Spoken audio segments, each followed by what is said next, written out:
السلام علیکم دوستو، آج کی کہانی کا نام ہے بادشاہ، شیر، بندر اور خرگوش۔ جنگل میں شیر نے حکم جاری کر دیا کہ آج سے ہر سینئر جانور جونیئر جانور کو چیک کر سکتا ہے، بلکہ سزا بھی دے سکتا ہے۔ باقی جانوروں نے اسے معمولی بات سمجھا، لیکن بندر نے خرگوش کو پکڑ لیا، اس کے کان پر ایک چپیڑ مار کر پوچھا، ٹوپی کیوں نہیں پہنی؟ خرگوش نے گھبراتے ہوئے کہا، جناب میرے کان لمبے ہیں اس لیے نہیں پہن سکتا۔ بندر نے کہا، ٹھیک ہے جاؤ۔ اگلے دن خرگوش چہل قدمی کر رہا تھا، بندر نے اسے دوبارہ بلایا اور رکھ کر ایک کان کے نیچے چپیڑ ماری، پھر پوچھا، ٹوپی کیوں نہیں پہنی؟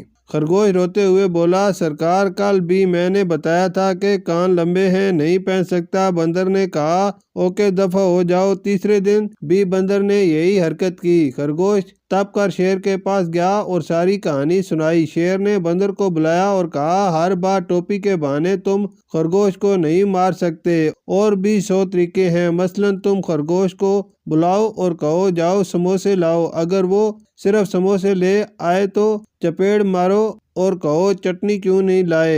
فرض کرو اگر وہ دہی والی چٹنی لے آئے تو چپیڑ مارو اور کہو، آلو بخارے والی کیوں نہیں لائے؟ اور اگر وہ آلو بخارے والی لے آئے تو پھر ٹکا دینا کہ دہی والی کیوں نہیں لائے۔ بندر کو شیر کی یہ بات بہت پسند آئی۔ اگلے دن بندر نے خرگوش کو بلایا اور کہا، جاؤ سموسے لے کر آؤ۔ خرگوش بھاگا اور سموسے لے آیا۔ بندر نے پوچھا، چٹنی لائے ہو؟ خرگوش بولا، جی جناب۔ بندر نے پھر پوچھا، کون سی؟ خرگوش بولا، جناب دہی والی اور آلو بخارے والی دونوں لے کر آیا ہوں۔ بندر سوچ میں پڑ گیا کہ اب کیا کروں۔ جب کچھ سمجھ نہ آیا تو رکھ کے ایک چپیڑ ماری خرگوش کو اور بولا، تو یہ بتا ٹوپی کیوں نہیں پہنی؟ شکریہ۔